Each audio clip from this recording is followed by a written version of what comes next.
Hello, ladies and gentlemen. This is my side, your doom. Heat of warning: this tiny clicks that you're going to be hearing in the background, along with the radiation circles. Every time I click, that is the sound of my mouse clicks while I was recording the video. Now, and another heat of warning: for some odd reason, this filming program is not working at its best right now because of some technical issues. So I have to record in two separate parts of the video. Now, enough of that. I will give good credit to my teammates that were in here. I will list their names to the best of my ability, from which server and all that good stuff, if I can. But if not, I condemn these players because they did an excellent job with the beginning part with the dragons, as you're about to see up here, taking down the bosses in one shot, and doing the best DPS and healing I've seen in a long time. But then again, regulars are pretty simple if you know what you're doing. So yeah, that's pretty much it.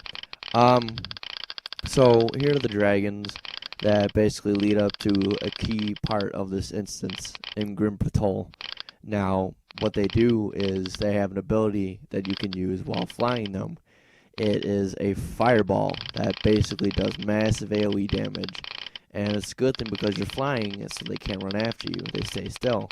Now, I think this group did a good job because we got a lot of shots off, and we even got some mobs down.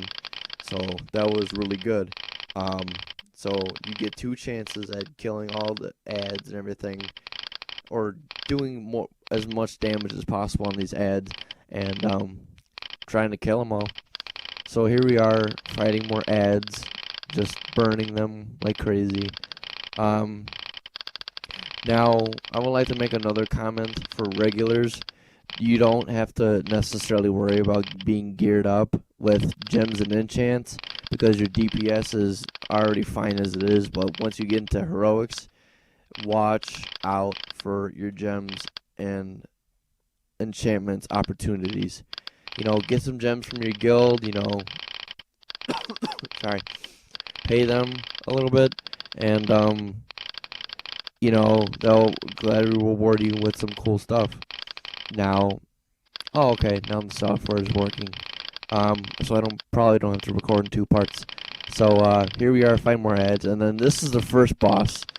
First out of, I believe, 4 bosses. And so basically what happens here is you will encounter the boss. Hunters, put on Hunter's mark on there to do more DPS. Just burn them, and then you see that purple Throg there. Kill that thing as soon as possible because that Throg gives this boss right here a buff. I'm not sure what it's called, but I will definitely put that in the description below when I get to it. So, and then after you take them out, just burn, tank and spank. Really, and pay attention to your deadly boss mods. If you don't have that, get it from curse.com. I'll put the link in the description.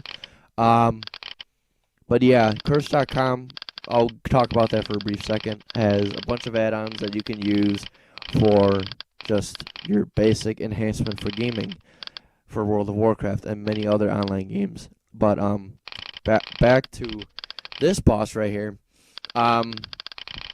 This boss has a couple or a few of weapons that he likes to use. I know most common in heroic, he will use a shield that basically engulfs you in flames, which he used right now, and then he has a mace, and then he has 2 swords. Now, the most effective weapons I find to get him down easily are the mace and the dual swords. Now, meaning so, because if he doesn't drop the shield, then you don't have to worry about the massive damage he's giving you with the shield and engulfing you in flames. Now, so basically, we took down that boss with ease, no wipes or nothing. Getting some gear from the ads. The bosses drop some pretty good gear for tanks and in heroics they drop the one boss drops a good hunter helmet with a meta gem and a yellow gem socket, I believe, which both increase the stats by 10 haste, I believe, so that you can shoot faster, cast your spells faster. But enough about that. Here we are killing more ads, leading up to the next boss. Here are more ads. This is the second section where, as you can see, most of them have barely any health or halfway, at least halfway, or some even have full health, which we missed the targets. But like I said, with the dragons, they do a pretty damn good job at doing damage so that we can take out these guys easily. So yeah, here, and then at this part, you want to watch out for the worm callers, because that worm caller and the drake has high health, so just do as much damage as you can possible to those things to take them out. But they don't do much damage, but it would just be nice for the healer's sake to take them out. So after this wave, I'll talk about this next boss that's coming up here, the third of the 4 bosses. So here we are encountering the boss. Now, this boss is extremely hard on heroics, but on regular he's pretty simple to down. So what happens is you down him for for quite a few bars of health.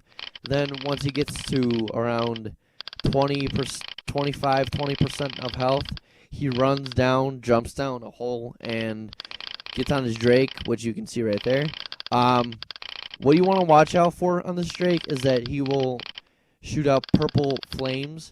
That does massive damage, and you want to watch out for that, especially in heroics, but I'm not going to get into that. Once you down the dragon, he'll fall off the dragon, and then you just kill him from there. You don't kill the dragon, but the dragon flies away.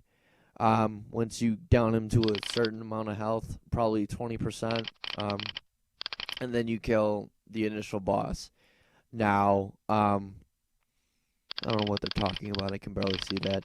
But here we are, about to get ready to kill more ads. Maybe taking a little break there. Killing ads, just looting gold, and on the way for the skinners, skinning. And we had no archaeologists to get that little side quest right there, so that was that saved a lot of time. And then the final boss. The final boss, of course, is the hardest boss of all, which we're about to see here in a minute. He is incredibly hard because he does a lot of damage that's widely spread out on the ground. He does a lot of ground damage, and he summons minions that will eventually heal him. Now, here comes the more ads, and then what's best to do before you kill the boss? There's 2 more ads, 2 more giant ads right in front of him on the sides of the room. Kill those immediately so that they don't initially heal him, because that's what the giant ads are for, is to heal the final boss. Now, here we go. Killing the 2 giant ads, you'll see here in a minute. Just skinning everything really quickly. What those do is they'll go to those little black cauldrons right there, or flame pillars or whatever, and they'll heal those things. Well, not really necessarily, but he'll put all the tension, all the attention on those, which will heal the boss. Now, what you're about to see in a minute is this spell right here. It's I'm not sure what it's called. Like I said, I'll put everything in the description. But what it does is it causes the ground to give you shadow damage, and there is a starter point where there's like an eye of a hurricane. You want to get in that as soon as possible, and then do that. So kill the ads so that they don't heal him, and do your stuff and down them. So that was it. So take it easy, guys.